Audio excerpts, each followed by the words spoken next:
الحمد لله نحمده ونستعينه ونستغفره ونؤمن به ونتوكل عليه ونعوذ بالله من شرور أنفسنا ومن سيئات أعمالنا من يهد الله فلا مضل له ومن يضلله فلا هادي له ونشهد أن لا إله إلا الله وحده لا شريك له ولا نظير له ولا معين له ولا مشير له ولا مثال له ولا مثل له ونشهد أن سيدنا وسندنا وشفيعنا وحبيبنا ومولانا محمدا عبده ورسوله أما بعد فقد قال الله تبارك وتعالى في القرآن المجيد والفرقان الحميد فأعوذ بالله من الشيطان الرجيم بسم الله الرحمن الرحيم من جاء بالحسنة فله عشر أمثالها وقال في موضع آخر إن تجتنبوا كبائر ما تنهون عنه نكفر عنكم سيئاتكم صدق اللہ العظیم۔ قبل اس کے بعد شروع ہو ایک مرتبہ بلند آواز کے ساتھ درود شریف پڑھیں۔ اللهم صل على سيدنا مولانا محمد وعلى آل سيدنا مولانا محمد وبارك وسلم كما تحب وترضى عدد ما تحب وترضى يا كريم۔ میرے محترم بزرگوں اور دوستوں اور عزیز ساتھیوں، اللہ تبارک و تعالیٰ کا بہت ہی بڑا کرم اور احسان ہوا کہ اللہ تعالیٰ نے کل ہمیں ایک عظیم الشان عبادت ادا کرنے کی توفیق عطا فرمائی، اور کچھ لوگ ہیں جو آج اس عبادت کی ادائیگی کر رہے ہیں، یعنی قربانی کی ادائیگی کی توفیق عطا فرمائی۔ یہ اللہ ہی کا کرم ہے۔ قربانی کے بارے میں پچھلی مرتبہ ہی بتلا چکا ہوں کہ قربانی در حقیقت جو ہے اللہ کے راستے میں اور اللہ کے حکم کو مانتے ہوئے اللہ کے رسول صلی اللہ علیہ وسلم کے طریقے پر اپنی خواہشات، اپنے جذبات، اپنی وہ سارے ارمان جو شریعت کے خلاف ہو ان کو قربان کر دینا، یہ اصل ہے۔ اس لیے اللہ تبارک و تعالیٰ نے انسانوں کو جو دنیا میں بھیجا ہے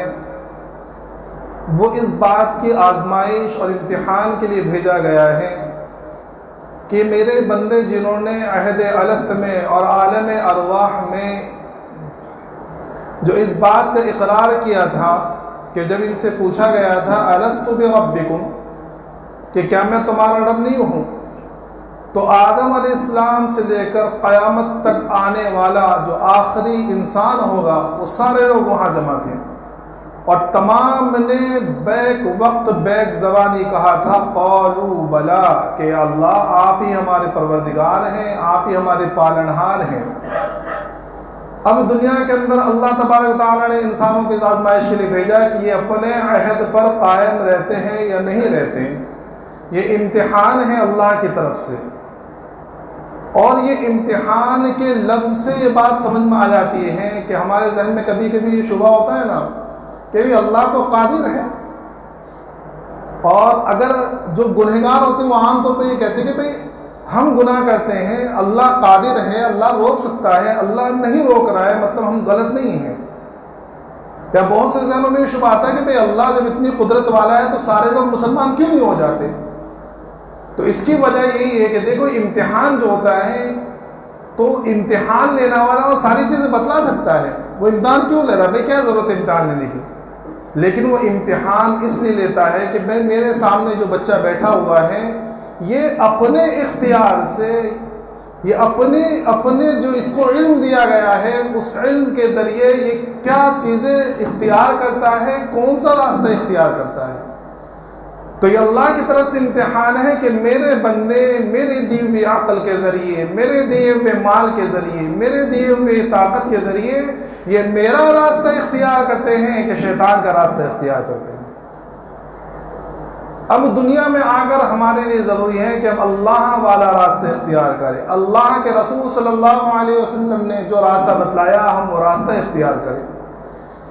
اسی راستے کی نشاندہی کے لیے ہمیں قرآن اللہ تبارک و تعالیٰ نے دن میں 5 وقت نماز پڑھنے کا حکم دیا اور 5 نمازوں کی ہر رکعت میں فرمایا کہ یہ دعا مانگو اہدنا الصراط المستقیم، کہ اللہ ہمیں صراط مستقیم دکھلا. تو قربانی دراصل ہمارے جذباتوں کو، ہمارے ارمانوں کو، ہماری تمناؤں کو قربان کرنے کا نام ہے جو اللہ اس کے رسول کے طریقے کے خلاف ہو. صرف یہ نہ سمجھے کہ ہم نے قربانی کر دی، ذبح کر دیا جانور، اس کے بعد پھر اپنی جیسی زندگی گزر رہی ہے ویسی زندگی گزر رہی ہے، کوئی ضروری نہیں ہے اور یہ اصل قربانی نہیں ہے. سمجھیں؟ یہاں ایک مسئلہ بتلاتے ہوئے چلو، خاص طور پر آج میں نے اصل میں وہ اقوال پڑھا علامہ تھانوی رحمۃ اللہ علیہ کا قربانی کے تعلق سے. یہ کیونکہ میں اس لیے بتلا رہا ہوں کہ بہت زیادہ ہمارے وہاں چل رہا ہے کہ دیکھو قربانی کا جو گوشت ہوتا ہے نا، علامہ تھانوی رحمۃ اللہ علیہ فرماتے ہیں کہ دیکھو جب ہم نے قربانی کر دی تو قربانی کرنے کے بعد پھر اللہ کی طرف سے یہ قربانی کے بارے میں بالکل آزاد ہے جو اس کا گوشت ہوتا ہے کہ چاہے خود کھائے، غریبوں کو کھلائے، مالداروں کو کھلائے، رشتہ داروں کو کھلائے، جس کو چاہے کھلا سکتا ہے. لیکن فرمایا کہ دیکھو اس کے اندر ایک بات ذہن نشین ہے، وہ یہ کہ آج کل ہمارے درمیان جو چلتا ہے ادلا بدلی والا معاملہ، یہ بڑا خطرناک ہے. ہم لوگ جب گوشت تقسیم کرتے ہیں نا تو عام طور پر ہمارا ذہن کیا ہوتا ہے، ہم یہ نہیں دیکھتے کہ بھائی گوشت کہاں پہنچانا چاہیے، ہم سوچتے کہ بھائی فلاں نے ہمارے وہاں بھیجا تھا تو ہم وہاں بھیجیں گے.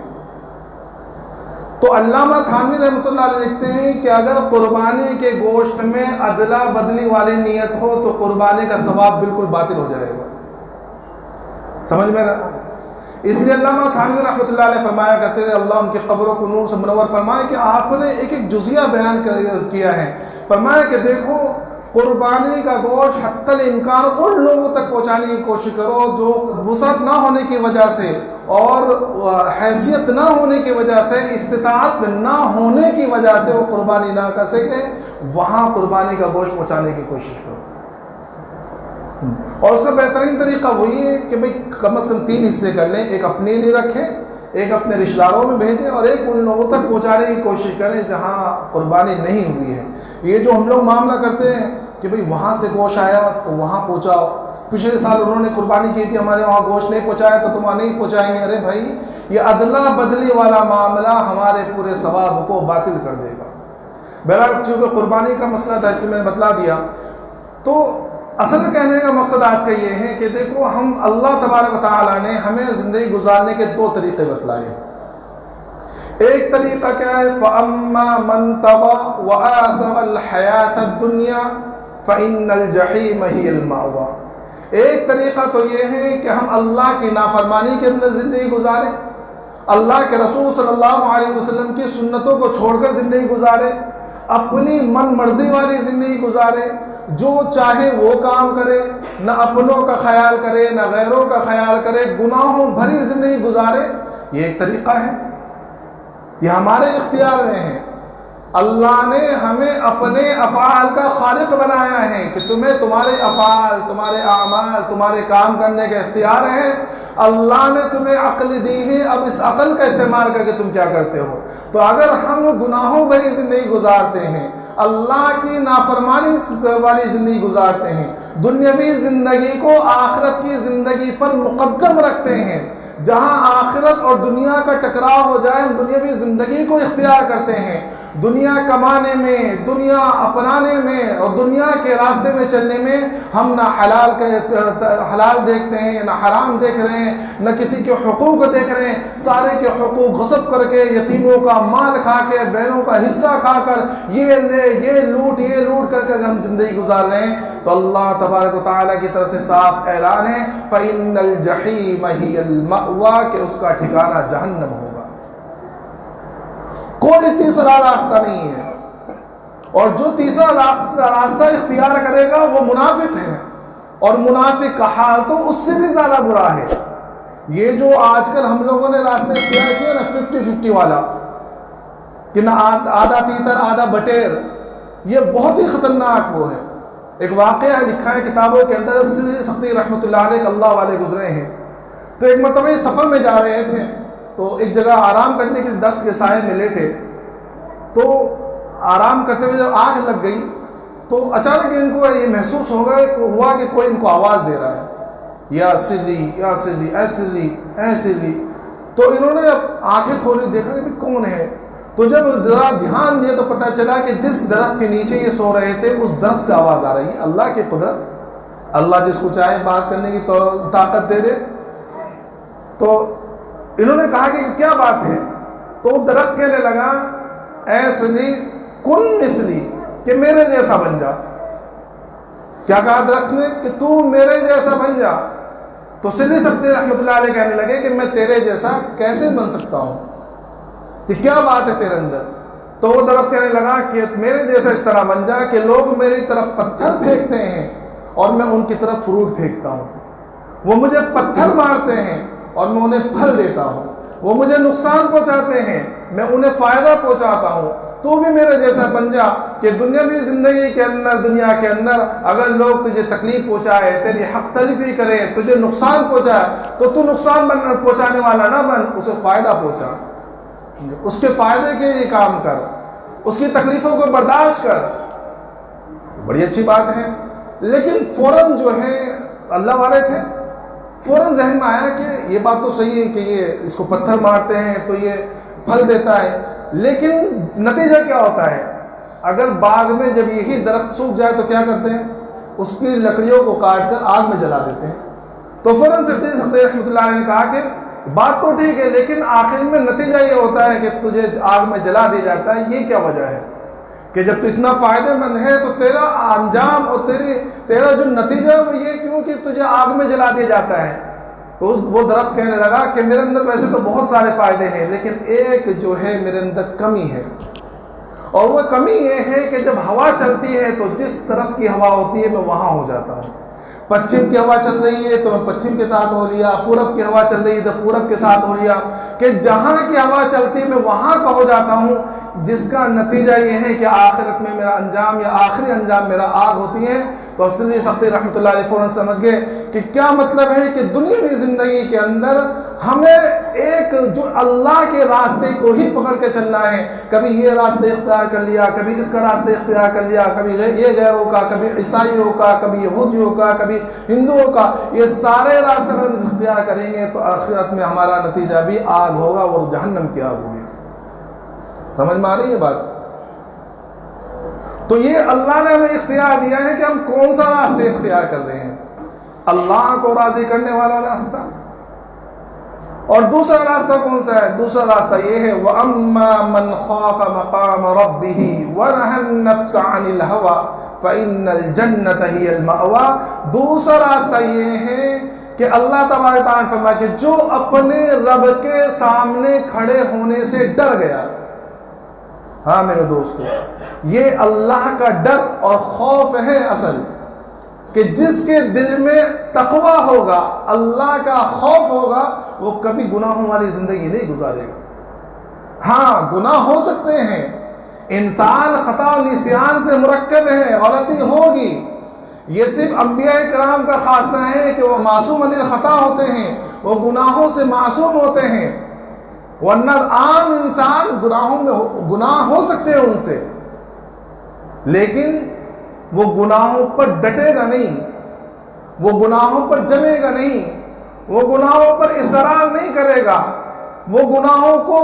اچھی انداز میں پیش نہیں کرے گا۔ جو آج کل ہماری زندگی گزر رہی ہے نا، جتنا ماحول آگے بڑھتا جا رہا ہے، یہ آج کے پرفتن دور کے اندر یہ سب سے بڑی خرابی ہوتی جا رہی ہے کہ ہم گناہ کر کے اس گناہ کو صحیح کر کے پیش کرتے ہیں۔ ہم گناہوں کو گناہ سمجھتے ہی نہیں ہیں، ہم اپنے گناہوں کی تعویل کرتے ہیں۔ ہم غیبت کر رہے،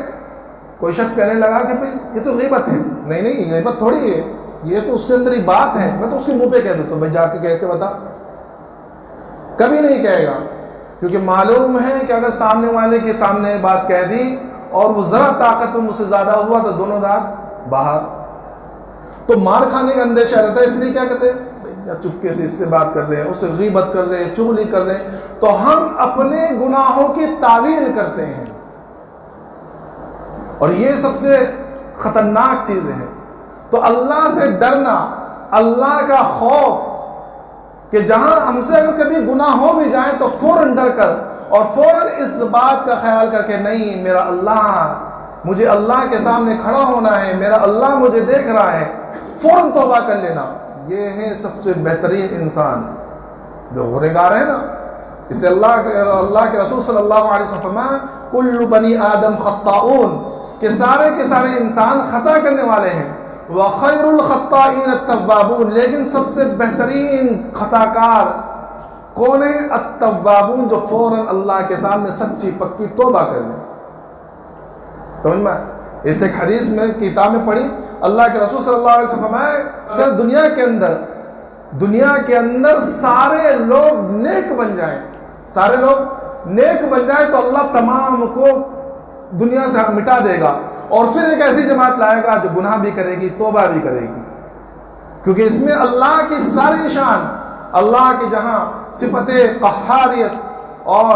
ان بطش ربک لشدید ان ربک لبالمرصاد، اللہ کی پکڑ، اللہ کا عذاب، یہاں یہ اللہ کی صفت ظاہر ہوتی ہے، وہاں اللہ کی صفت حلیمی، صفت کریمی، صفت رحیمی اور صفت رحمانیت یہ بھی ظاہر ہوتی ہے۔ تو یہ الگ، اس کا مطلب یہ نہیں کہ ہم گناہ کرتے رہے، سمجھے، یہ بھی بڑا سمجھانا، میں ہمیشہ کہتا ہوں یہ سمجھانا بڑا ضروری ہوتا ہے کہ دیکھو اس کا مطلب یہ نہیں کہ ہم گناہ کرتے رہے، کہ بھئی مولانا نے کہا تھا گناہ کرتے رہو توبہ کرتے رہو، گناہ کرتے رہو توبہ کرتے، نہیں۔ اگر بالفرض گناہ ہو جائے، دھوکے سے گناہ ہو جائے، کرنا نہیں چاہ رہے تھے لیکن شیطان نے اتنا زیادہ وہ کیا کہ گناہ ہو گئے، ورنہ ایسا نہیں کہ سارے لوگ گنہگار، ایسے ضروری نہیں ہے، ایسے لوگ گزرے ہیں۔ مولانا قاسم نانوتوی رحمۃ اللہ علیہ نے جس وقت دارالعلوم کی بنیاد رکھی تھی، دارالعلوم دیوبند کی، تو آپ نے فرمایا تھا کہ میں دارالعلوم دیوبند کی بنیاد ایسے شخص سے رکھواؤں گا جس سے گناہ کبیرہ تو چھوڑیے، گناہ صغیرہ کا تصور بھی اس کے ذہن میں نہیں آیا ہوگا، گناہ صغیرہ کا تصور بھی اس کے سامنے نہیں آیا ہوا۔ اور یہ کوئی بڑے عالم، بڑے مفتی، بڑے اللہ والے، بہت زیادہ قطب دال، مطلب جو ظاہر ہوتے نا بڑے شیخ ہیں، پیر مرید، ایسے نہیں تھے، کہا گیا منع میاں سے آپ نے دارالعلوم دیوبند کی بنیاد رکھوائی، ایک عام آدمی۔ تو ایسے لوگ گزرے ہیں دنیا کے اندر کہ جن کے ذہنوں میں 20 سال بلکہ لکھا ہے کتابوں کے اندر کہ ایسے اللہ والے دنیا کے اندر گزرے ہیں کہ 20 سال تک گناہوں کو لکھنے والا فرشتے کو ایک گناہ بھی لکھنے کا موقع نہیں ملا ہے۔ جو ہمارے فرشتے نے کرام الکاتبین، ایک نیکی لکھنے والا ہے، گناہ لکھنے والا، تو 20 سال ایسا موقع نہیں آیا کہ گناہ لکھنے والوں، کسی گناہ لکھنے والے فرشتے کو گناہ لکھنے کا موقع ملا ہو، ایسے لوگ بھی دنیا کے اندر گزرے۔ تو اللہ کے سامنے کھڑے ہونے سے ڈرنا، کہ آج جو گناہ ہوتے ہیں عام طور پر ان کی وجوہات یہی ساری چیز ہوتی ہیں کہ اللہ کا تصور ہمارے ذہنوں سے بالکل مٹ چکا ہے۔ سمجھ میں جب ہم گناہ کرتے ہیں تو عام طور پر ہمارے ذہن میں کیا ہوتا ہے، کوئی دیکھ تھوڑی رہا ہے نا، جیسے دکاندار ہیں، تاجر ہیں، وہ وزن کے اندر ہیرا پھیری کر رہا ہے، وہ یہ سوچ کے کر رہا ہے کہ کوئی دیکھ تھوڑی رہا ہے۔ کانٹوں کے اندر جو ڈیجیٹل وہ نکلے ہیں وزن تولنے والے، وہ تو اس کے اندر جو ہیرا پھیری کرتے ہیں، چپ وغیرہ بدلتے ہیں، وہ یہ سوچتا ہے کہ کوئی چیک کرنے والا تھوڑی ہے، کہ ہر ایک سے ذہن سے یہ نکل گیا ہے، وہ یہ سوچتا ہے کہ کوئی مجھے دیکھ ہی نہیں رہا ہے۔ حالانکہ قرآن کریم نے جگہ جگہ اس بات کو اعلان کیا، اور قرآن کریم نے اعلان کیا یعلم خائنۃ الاعین وما تخفی الصدور، کہ اللہ تبارک و تعالیٰ تمہاری آنکھوں نے جو خیانت کی جاتی ہے، تمہاری آنکھیں جو خیانت کرتی ہیں، کہ چپکے سے جو ٹیڑھی سی آنکھ کر کے ہلکی سی آنکھ سے تم کسی غیر محرم کو دیکھتے ہو یا کسی طرح بھی تم دیکھتے ہو، وہ بھی اللہ جانتا ہے۔ وما تخفی الصدور، اور جو تمہارے سینے چھپائے ہوئے ہیں، تمہارے سینوں کے اندر جو باتیں ہیں وہ بھی اللہ جانتا ہے۔ اللہ سے کوئی بات ڈھکی ہوئی نہیں ہے، کوئی چھپی ہوئی نہیں ہے، کہ ایک ایک چیز اللہ کو معلوم ہے۔ کبھی ہم چوری کر رہے ہیں تو وہ کہتے ہیں کوئی ہمارے ساتھ میں تھوڑی ہے، کوئی ہمیں دیکھ تھوڑی رہا ہے۔ ساتھ کا معاملہ، دیکھنے کا معاملہ، پکڑنے کا معاملہ، یہ ساری چیزیں ہوتی ہیں، کوئی ساتھ میں نہیں ہے، حالانکہ اللہ تبارک و تعالیٰ کی طرف سے صاف اعلان ہے وما يكون من نجوى ثلاثة إلا هو رابعهم ولا خمسة إلا هو سادسهم ولا أدنى من ذلك ولا أكثر إلا هو معهم أينما كانوا، کہ تم جو بھی سرگوشی کرتے ہو، چپکے سے بات چیت کرتے ہو یا چپکے سے کوئی کام کر رہے ہو، اگر تم 2 کام کرنے والے ہو تو تیسرا اللہ وہاں موجود ہے، تم 4 کام کرنے والے ہو تو 5واں اللہ وہاں موجود ہے، تم 5 سے آگے 5000 تک پہنچ جاؤ، 5 لاکھ تک پہنچ جاؤ، تم 2 3 1 ہو جاؤ، اللہ تمہارے ساتھ وہاں موجود ہے۔ اینما کانوا، جہاں تم رہو گے وہاں اللہ تمہارے ساتھ موجود ہے۔ کوئی پکڑنے والا نہیں، ہم بڑے باہوبلی ہیں، بڑے طاقتور ہیں، ہمیں کون پکڑے گا؟ تو اللہ نے صاف اعلان کر دیا ان ربک لبالمرصاد، اللہ تاک میں بیٹھا ہوا ہے، اللہ گھاٹ میں بیٹھا ہوا ہے۔ ان بطش ربک لشدید، اللہ کی پکڑ بڑی سخت ہے۔ یہ الگ بات ہے کہ تھوڑی بہت ڈھیل مل جائے، سمجھ میں؟ تو یہ اللہ کی جو صفتیں ہیں، اللہ کا استحضار، یہ بہت ضروری ہے۔ اور یقین جانے میرے محترم بزرگ دوستو، اگر ہم گناہوں سے اللہ کے خوف کی وجہ سے بچیں، اللہ ایک ہوتا ہے دنیا والوں کے خوف کی وجہ سے کہ بھئی چوری کرنا، کوئی آگے فوراً چھوڑ دیا، زنا کرنا چاہ رہے لیکن موقع نہیں مل رہا، کبھی کوئی بچہ ہے کبھی کوئی ہے، یہ الگ چیز ہے۔ ایک چیز یہ ہے کہ زنا کے پورے موقع، حضرت سلیمان بن یسار رحمۃ اللہ علیہ کے بارے میں لکھا ہے کہ بڑے اللہ والے گزرے ہیں۔ ایک مرتبہ سفر میں تھے تو ایک جگہ قیام ہوا، تو وہاں ٹینٹ خیمے وغیرہ باندھے، ٹینٹ وغیرہ لگائے، اور جو ہے سب اپنے وہاں آرام کر رہے تھے۔ تو آپ کے ساتھی جو ہیں اٹھنے کے بعد جو ہے شہر کے اندر کسی کام سے چلے گئے سامان وغیرہ لانے کے لیے، یہ وہی جنگل میں موجود رہے۔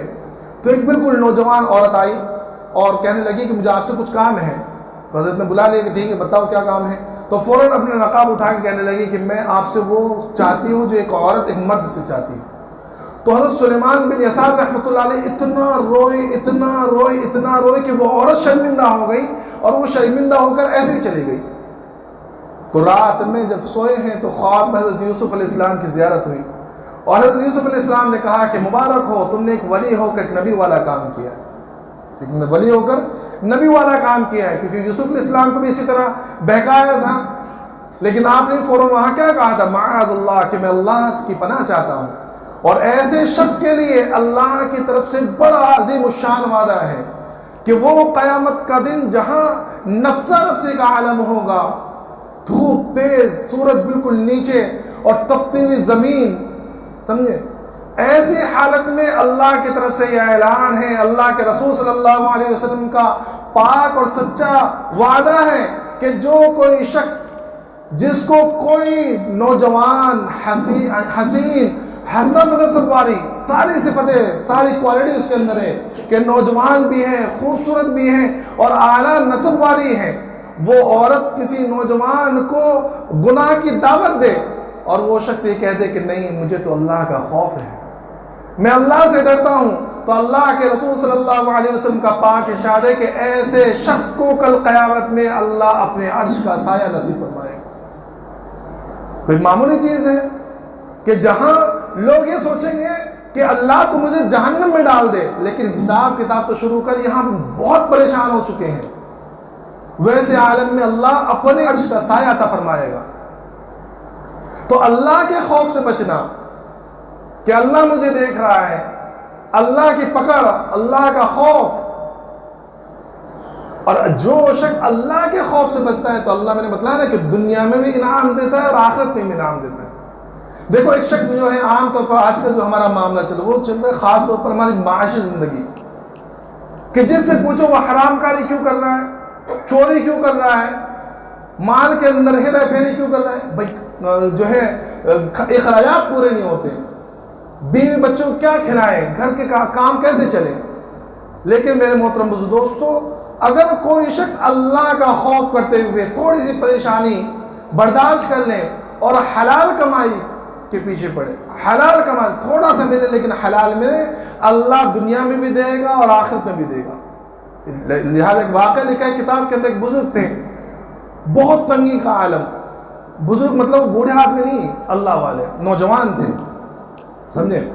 تو، لیکن اللہ سے تعلق تھا، اللہ کا خوف دل میں تھا،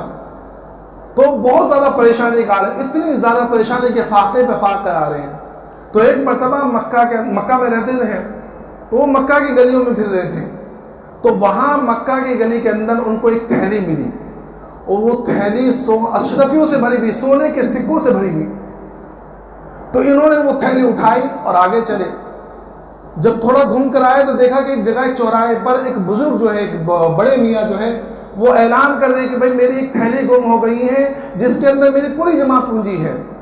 اور وہ کہیں گر گئی ہے، اگر کسی کو ملے تو مجھے واپس کر دیں۔ تو یہ نوجوان کے واقعے میں لکھا ہے کہ یہ کہتے ہیں کہ میرے دل میں ایک خیال بھی آیا کہ نہیں میں تھیلی رکھ لیتا ہوں، بہت پریشان ہوں، فاقے پہ فاقے آ رہے ہیں، بھوکا ہوں میں، لیکن فوراً میرے دل میں خیال آیا کہ اگر کوئی شخص نہیں دیکھ رہا تو کیا ہوا، اللہ تو دیکھ رہا ہے، کل میں اللہ کے سامنے کیا منہ دکھاؤں گا، اللہ کے سامنے کیسے کھڑا ہوں گا۔ میں نے وہ تھیلی لے جا کر اس بزرگ کو دے دی۔ ان بزرگوں نے مجھے بڑی دعا دی کہ اللہ تجھے کامیاب کرے، تجھے اللہ دنیا کے اندر بھی کا سرفراز کرے، آخرت میں تجھے بہت ساری دعائیں دی۔ اور اس کے بعد وہ چلے گئے، اور ایسے گئے کہ انہوں نے مجھے لانے کے بدلے میں یہ بھی نہیں کہ ہوتا نا انعام کے طور پر کسی کو 1 لاکھ 2 لاکھ کسی کو دے دے، گما ہوا تو 1-2 ہزار روپے دے دیتا ہے، تو یہ نوجوان کہتے ہیں کہ وہ ایسے چلے کہ وہ تھیلی لے کے کہ مجھے 1 اشرفی بھی نہیں دی، پوری لے کے چلے گئے۔ بہرحال کچھ حالات اس کے بعد ایسے بنے کہ میں نے سوچا کہ چلو تجارت کر لیتے ہیں، تو میں تجارت کے غرض سے ایک جو ہے کشتی میں، جہاز میں سوار ہوا کہ کہیں جلتے ہیں، وہاں جا کے کام ڈھونڈیں گے۔ اب اتفاق ایسا ہوا کہ وہ جہاز جو ہے سمندر میں پھنس گیا طوفان کے اندر، اور پورا جہاز ٹوٹ پھوٹ گیا۔ میں بھی ایک تخت کے سہارے، تختے کے سہارے بہتا ہوا، مجھے پتہ ہی نہیں چلا کہ میں کہاں بے ہوش ہو گیا، اور اس تختے نے مجھے ایک گاؤں میں پہنچا دیا، اور وہاں گاؤں والے نے مجھے اٹھا لیا، اور اٹھانے کے بعد وہ گاؤں بالکل ایسا کہ وہاں دنیا والوں سے تقریباً راستہ کٹا ہوا، ان کا اپنے اس میں کسی سے رابطہ ہی نہیں، بس وہ چھوٹا سا گاؤں تھا، وہاں جو ان لوگوں نے مجھے اٹھا لیا، میں وہاں رہنے لگا۔ تو میں نے ان کو وہاں جو جا کر انہوں نے مجھ سے کہا کہ بھائی ایک کام کرو، آپ کہاں کے ہو، پوچھا، مجھ سے معلومات لی، مجھے میری تفصیلات لی۔ بہرحال تو مجھ سے کہنے لگے کہ ہمارے جو مسجد کے امام صاحب ہیں ان کا بھی انتقال ہوا ہے جلدی میں، تو ہمیں امام کی ضرورت ہے، ایک کام کرو کہ آپ امامت ہمارے مسجد میں امامت کر لو۔ تو میں نے سوچا بھئی یہ تو اچھی بات ہے، میں تو ویسے ہی روزگار کے تلاش میں ہوں، اور انہوں نے کہا کہ ہم آپ کو اس کے بدلے میں جو رہنے سہنے کا آپ کا انتظام کر دیں گے۔ تو میں نے کہا کہ ٹھیک ہے، میں تیار ہو گیا، میں وہاں امامت کرنے لگا۔ کچھ دنوں کے بعد وہاں کے جو معزز لوگ تھے وہ میرے پاس آئے، مجھ سے کہنے لگے کہ دیکھو ہمارے جو امام صاحب تھے، سابق امام آپ سے پہلے، وہ ان کا تو انتقال ہو گیا، تو انہوں نے اپنے پیچھے ایک نوجوان بچی چھوڑی ہے، اور اس کا اس دنیا میں اور کوئی نہیں ہے، وہ اکیلی بچی ہے۔ تو ہم یہ چاہتے ہیں کہ آپ بھی غیر شادی شدہ ہوں اور یہاں امامت کر رہے ہو، ہم چاہتے ہیں کہ اس بچی کا نکاح جو ہے، اس لڑکی کا نکاح ہم آپ کے ساتھ کر دیتے ہیں۔ تو میں نے کہا کہ بھائی اچھی بات ہے، تم تو مجھے جانتے ہو کہ میرے پاس کچھ ہے تو نہیں۔ تو انہوں نے کہا کہ آپ گھبرانے کی کوئی بات نہیں، سارا انتظام ہم کریں گے۔ تو میرا نکاح کر دیا۔ اب جب رات میں پہنچا، اچھا یہ تھیلی جو ملی تھی، میں ایک بات بتلانے رہ گئی مجھ سے کہ جو تھیلی ملی تھی ان کو، اس تھیلی کے اندر ایک بڑا قیمتی ہار بھی تھا، بڑا قیمتی ہار، یہ سمجھیے کہ آج کے زمانے میں ڈائمنڈ کی جو ہار ہوتا نا ویسا ہار تھا۔ تو یہ تو انہوں نے واپس کر دیا تھا۔ اب جب نکاح ہو گیا اس سے، اب رات میں جب اپنی بیوی کے پاس پہنچے ہیں، تو بیوی کے پاس جب پہنچے اور وہاں بیٹھ کے بات کرنے لگے، تو ان کی نگاہ اپنی بیوی کے گلے پہ پہنچی۔ جب گلے میں دیکھا تو وہی قیمتی ہار اس لڑکی نے پہنا ہوا ہے۔ تو بڑے تعجب میں یہ ہار کو ٹکٹکی باندھ کے دیکھ رہے ہیں۔ تو لڑکی کہنے لگی کہ کیا بات ہے، کہ آپ یہ ہار کیوں دیکھ رہے ہیں؟ تو یہ کہنے لگے کہ بھئی اصل مسئلہ یہ ہے کہ ایک زمانہ تھا کہ میرے اوپر بڑا فقر و فاقہ کا حالت گزری میرے اوپر، اور میں بہت زیادہ تنگ دست تھا، اور ایسے حالت میں جو مجھے حرم کے اندر جو ہے، حرم کے اندر مجھے ایک تھیلی ملی، اور تھیلی ملنے کے بعد جو ہے مجھے یہ ہار اس میں ملا تھا، اور وہاں ایک بزرگ کو میں نے یہ ہار دے دیا تھا، یہ ہار ویسے ہی لگتا ہے۔ تو وہ بچی کہنے لگی کہ میں تمہیں اس سے عجیب بات بتاتی ہوں، وہ یہ بات ہے کہ یہ ہار جو ہے میرے والد نے مجھے دیا ہے، اور میرے والد ہمیشہ ایک بات کہا کرتے تھے، وہ یہ کہا کرتے تھے کہ میں حرم میں ایک مرتبہ گیا تھا عمرے کے لیے، اور وہاں حرم میں جب میں طواف کر رہا تھا تو میری تھیلی گم ہو گئی تھی، اور ایک نوجوان نے مجھے اس طرح تھیلی لوٹائی تھی، اگر وہ نوجوان مجھے مل جائے تو میں اپنی بچی کا نکاح اس سے کر دوں گا۔ تو صرف اس تقوی اختیار کرنے کی وجہ سے اللہ تبارک و تعالیٰ نے ان کی مراد بھی پوری کر دی کہ اللہ نے ان کو بیوی بھی دے دی، وہ ہار بھی واپس لوٹا دیا جو ہار انہوں نے اللہ کے خوف سے واپس کر دیا تھا، اور ان بزرگ کی مراد بھی پوری کر دی کہ ان کی بچی کے لیے اسی نوجوان کو اللہ نے منتخب کر دیا۔ تو اگر ہم اپنی زندگی کے اندر حرام کو چھوڑ کر صرف اللہ کے خوف کی وجہ سے، اللہ سے ڈرتے ہوئے اور یہ سوچ کر کہ اللہ کے سامنے کھڑا ہونا ہے، اللہ کو جواب دینا ہے اور کل قیامت میں اللہ کو ہم کیا جواب دیں گے، اس وجہ سے ہم اگر حرام کو چھوڑ دیں گے تو اللہ اس سے کئی بہترین گنا حلال روزی ہمیں دے گا اور بہترین طریقے سے دے گا۔ دیکھو میں ہمیشہ ایک بات یہ کہتا ہوں کہ رزق جو ہے نا، اللہ نے جتنا مقدر میں لکھ دیا ہے وہ ہر حال میں ملے گا۔ اور اللہ کے رسول صلی اللہ علیہ وسلم کی حدیث ہے کہ جس طرح موت انسان کو تلاش کرتی ہے، موت انسان کو تلاش کرتی ہے اور موت سے کوئی بچ نہیں سکتا، بالکل یہی حالت روزے کی ہے کہ جتنی مقدر کی روزی ہے اس روزی کو ختم کیے بغیر کوئی انسان دنیا سے نہیں جا سکتا۔ تو اپنی محنت اور صلاحیت، طاقت، اپنا علم حلال روزی کے اندر لگائے، آخرت بنانے میں لگائے۔ روزی جو مقدر کی ہے وہ ہر حال میں ملے گی۔ اگر ہم یہ سوچیں کہ نہیں ہم روزی نہیں مل رہی ہے، حرام طریقے سے کھا رہے ہیں، تو یقین جانیے یہ جو حرام کے 1000 روپے بھی اگر ہمیں مل رہے ہیں تو یہ 1000 حلال طریقے سے بھی ہمیں ملنے والے تھے۔ یہ حرام طریقے سے جو ہم نے 1000 روپے کمائے ہیں، یہ 1000 ہمیں حلال طریقے سے ملنے والے تھے، لیکن صرف ہم نے جلد بازی کر کے اللہ کے حکم کو توڑ کر حرام طریقہ اختیار کر کے جب یہ 1000 کمائے ہیں تو یہ 1000 ہمارے لیے جہنم میں جانے کا ذریعہ بن گئے۔ حالانکہ 1000 ملنے والے تھے لیکن کچھ بعد میں ٹائم پر ملنے والے تھے، لیکن حلال طریقے سے ملنے والے تھے۔ تو اپنی پوری زندگی کے اندر میرے محترم بزرگ دوستوں دوسرا راستہ اختیار کریں۔ وہ راستہ کیا ہے؟ وَأَمَّا مَنْ خَافَ مَقَامَ رَبِّهِ وَنَهَى النَّفْسَ عَنِ الْهَوَىٰ، کہ وہ شخص جو اللہ کے سامنے، اپنے رب کے سامنے کھڑے ہونے سے ڈرا رہا، وَنَهَى النَّفْسَ عَنِ الْهَوَىٰ، اور اپنے جی کو اور اپنے آپ کو خواہشات سے روک لیا، نفسانی خواہشات سے اپنے آپ کو بچا لیا، تو کیا ہوگا؟ فَإِنَّ الْجَنَّةَ هِيَ الْمَأْوَىٰ، تو اس کا جنت جو ہے اس کا ٹھکانہ ہوگی، جنت میں وہ داخل کیا جائے گا۔ یہ 2 راستے ہیں۔ اللہ تبارک و تعالیٰ تمام کو سچے پکے طریقے سے اپنے راستے پر چلنے کی توفیق عطا فرمائے، صراط مستقیم پر چلنے کی توفیق عطا فرمائے، اعمال صالحہ کرنے کی توفیق عطا فرمائے۔ وآخر دعوانا الحمدللہ رب العالمین۔ بہت دنوں سے سوالات نہیں لیے، ایک سوال آیا ہے، ایک تو یہ سوال آیا ہے کہ بھئی 2 سگی بہنوں کا نکاح ایک ساتھ میں ایک آدمی کے اس میں جائز ہے یا نہیں ہے؟ 2 سگی بہنوں کو ایک ساتھ میں رکھ سکتے ہیں یا نہیں رکھ سکتے ہیں؟ تو میرے محترم بزرگ دوستو، اللہ کا صاف اعلان ہے وَأَن تَجْمَعُوا بَيْنَ الْأُخْتَيْنِ، کہ 2 بہنوں کو بیک وقت ایک ساتھ میں، سگی بہنوں کو، 2 سگی بہنوں کو ایک ساتھ میں رکھنا بالکل حرام ہے۔ یہ آیا ہے کہ رکھا ہوا ہے، ایک کے ساتھ نکاح کیا، بعد میں دوسرے کے ساتھ نکاح کر لیا، اور اگر دونوں کے ساتھ ایک ساتھ میں نکاح کیا تو کسی سے بھی نکاح نہیں ہوگا۔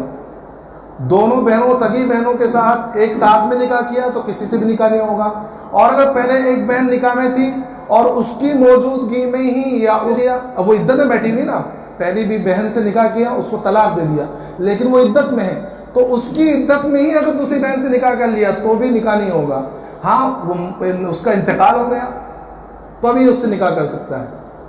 نکاح انتقال کے بعد میں دوسری بہن سے نکاح کر سکتا ہے، لیکن ایک ساتھ میں نکاح کرنا، ایک بہن کی موجودگی میں دوسری بہن سے نکاح کرنا، یہ بالکل حرام ہے، دوسری بہن سے نکاح نہیں ہوگا۔ ایک نے پوچھا مسئلہ کہ بھئی ایک بہن سے نکاح کیا ہوا تھا، اس کے کچھ سالوں کے بعد دوسری بہن سے نکاح بھی کیا اور 20 سال کا عرصہ گزر گیا، دوسری بہن سے بچے بھی ہیں، تو دوسری بہن سے اس کا نکاح نہیں ہوا ہے۔ ہاں یہ ہے کہ بچوں جو اس سے بچے ہیں وہ ثابت ہو جائے گی آدمی سے ہی، ولد الزنا تو نہیں کہلائیں گے، لیکن دوسری بہن سے نکاح اس کا ہوگا ہی نہیں، فوراً اس بہن سے اپنے جو ہے دوری اختیار کریں۔ اللہ تبارک و تعالیٰ ہم صحیح طریقے سے عمل کرنے کی توفیق عطا فرمائے۔